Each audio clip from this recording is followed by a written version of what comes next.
মাদ্রাজ হাইকোর্টের মুসলিম সংরক্ষণ রায় ধর্মগ্রন্থ নাকি সামাজিক বাস্তবতা। নমস্কার বন্ধুরা, আমি সৌরভ নাথ, নিউজ ইনসাইট বাংলায় আপনাকে স্বাগত। কোনো ব্যক্তি যদি ইসলাম ধর্ম গ্রহণ করেন তবে কি তিনি তার পুরনো অনগ্রসর বা নিম্নবর্ণের সামাজিক পরিচয় সম্পূর্ণ হারিয়ে ফেলেন, নাকি সামাজিক বাস্তবতায় ধর্মান্তরের পরও বঞ্চনা ও অনগ্রসরতা থেকেই যায়? সম্প্রতি মাদ্রাজ হাইকোর্টের একটি যুগান্তকারী রায় এই প্রশ্নটিকে কেন্দ্র করে দেশ জুড়ে জোর বিতর্ক তৈরি করেছে। আজকের ইনসাইট রিপোর্টে আমরা একদম গোড়া থেকে বিশ্লেষণ করব কি বলেছে আদালত, কি বলছে পরিসংখ্যান এবং সংবিধানের আইন। The core issue. ঘটনাটি শুরু হয় 25শে জুন। বিচারপতি জি.আর. স্বামীনাথন এবং বিচারপতি পি.বি. বালাজির সমন্বয়ে গঠিত মাদ্রাজ হাইকোর্টের ডিভিশন বেঞ্চ তামিলনাড়ু সরকারের 2024 সালের 9 মার্চের সরকারি আদেশ নম্বর 31কে সম্পূর্ণ অসাংবিধানিক ঘোষণা করে বাতিল করে দেয়। কি ছিল এই সরকারি আদেশে?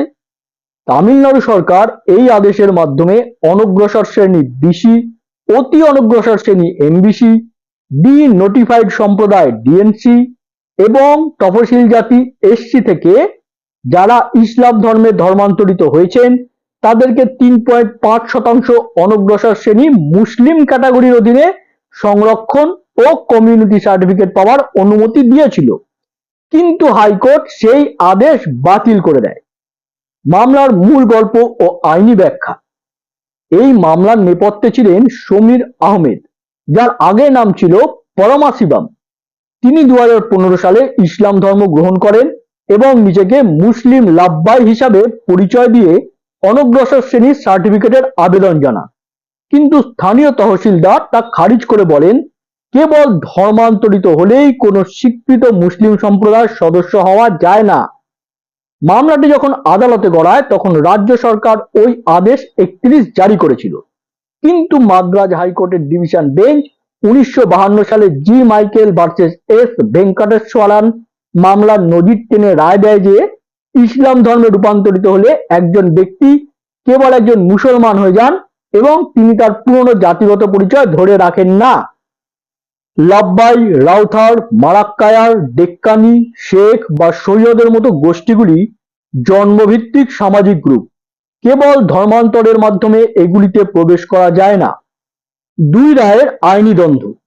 এখানেই তৈরি হয়েছে আইনি দ্বন্দ্ব। আইনি সময়রেখা দেখলে ব্যাপারটি বোঝা যাবে। 2014 সালের এম.ইউ. আরিফা কেস। হাইকোর্ট বলেছিল হিন্দু অনগ্রসর শ্রেণী বা তফসিল জাতি থেকে কেউ সত্যি ধর্মান্তরিত হয়ে কোনো মুসলিম সম্প্রদায় যোগ দিলে তাকে অনগ্রসর মুসলিম ধরা যেতে পারে। 2022 ইউ আকবর আলী কেস। স্বামীনাথন একক বেঞ্চে বলেন ধর্মান্তরিত ব্যক্তি পুরনো জাতি পরিচয় রাখতে পারেন না, তাকে সাধারণ ক্যাটাগরিতে ধরা হবে। 30শে October 2025 TNPSC versus Sumaiya Parveen case. একটি ডিভিশন বেঞ্চ সরকারের আদেশ নম্বর 31কে বিদ্যমান আইনের একটি বৈধ স্পষ্টীকরণ হিসাবে বহাল রাখে। June 2026 Samir Ahmed case. নতুন ডিভিশন বেঞ্চ সুমাইয়া পারভিন মামলার সিদ্ধান্ত থেকে সরে এসে রাজ্য সরকারের আদেশকে অসাংবিধানিক বলে বাতিল করে দেয়। অর্থাৎ আদালতের দুটি ডিভিশন বেঞ্চের মধ্যে এখন সরাসরি দ্বন্দ্ব তৈরি হয়েছে। ধর্মতত্ত্ব বনাম সামাজিক বাস্তবতা। ইসলাম ধর্মতত্ত্ব অনুযায়ী জাতিভেদ প্রথা নেই এবং ঈশ্বরের কাছে সবাই সমান, এটি সর্বজন স্বীকৃত।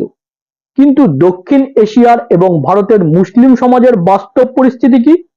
1955 সালের কাকা কালেকার কমিশন, 1980 সালের মন্ডল কমিশন, যা 82টি অনগ্রসর মুসলিম সম্প্রদায় চিহ্নিত করেছিল, এবং পরবর্তীতে সাচার কমিটি স্পষ্ট করেছেন যে ভারতীয় মুসলিমদের মধ্যেও জাতিভিত্তিক সামাজিক স্তরবিন্যাস রয়ে গেছে। সাচার কমিটি ভারতীয় মুসলিমদের 3টি সামাজিক শ্রেণীতে ভাগ করেছিল: আশারফ, উচ্চবর্ণ বা বিদেশি বংশোদ্ভূত অভিজাত মুসলিম; আজলাফ, লাব্বাই বা রাউথারের মতো অনগ্রসর পেশাজীবী সমাজ; আরজাল, ঐতিহাসিকভাবে অস্পৃশ্যতার শিকার অনগ্রসর মুসলিম সমাজ। সমাজতাত্ত্বিক বাস্তবতা হলো ধর্ম পরিবর্তন করলেও বংশানুক্রমিক ও সামাজিক অনগ্রসরতা বা আর্থিক পিছিয়ে পড়া রাতারাতি মুছে দেওয়া যায় না। সংবিধান কি বলে? আমাদের সংবিধানের অনুচ্ছেদ 15(4) এবং 16(4) অনুযায়ী সংরক্ষণ কিন্তু ধর্মের ভিত্তিতে দেওয়া হয় না, এটি দেওয়া হয় সামাজিক ও শিক্ষাগত অনগ্রসরতার ভিত্তিতে। ঐতিহাসিক ইন্দ্রাসওয়ানি মামলাতেও সুপ্রিম কোর্ট বলেছিল যে অনগ্রসরতা ধর্ম নির্বিশেষে থাকতেই পারে। পন্ডিচেরি বিশ্ববিদ্যালয়ের গবেষক ও লেখক রাহুল শিব সুব্রমণ্যম তার বিশ্লেষণে প্রশ্ন তুলেছেন, বিচার ব্যবস্থা কি কেবল ধর্মীয় আদর্শ দেখে সিদ্ধান্ত নেবে, নাকি পরিমাপযোগ্য সামাজিক অনগ্রসরতার উপর ভিত্তি করে? ধর্মান্তরের পরও যাদের সামাজিক বঞ্চনা থেকে যায় কেবল ধর্মতত্ত্ব জাতিভেদ স্বীকার করে না বলেই কি তাদের সংবিধানে বর্ণিত অনগ্রসরতার সুবিধা থেকে বঞ্চিত করা যায়? রাজ্য সরকার এই রায়ের বিরুদ্ধে সুপ্রিম কোর্টে আপিল করেছে। চূড়ান্ত সিদ্ধান্ত হয়তো দেশের শীর্ষ আদালতই নেবে। আপনাদের কি মনে হয়, ধর্মীয় নীতি নাকি বাস্তব সামাজিক অনগ্রসরতা, কোনটির ভিত্তিতে এই সংরক্ষণ হওয়া উচিত? কমেন্ট বক্সে আপনার মতামত অবশ্যই জানাবেন। ভিডিওটি ভালো লাগলে একটি লাইক করবেন এবং শেয়ার করবেন, আর চ্যানেলটি সাবস্ক্রাইব করতে ভুলবেন না। নমস্কার, জয় হিন্দ।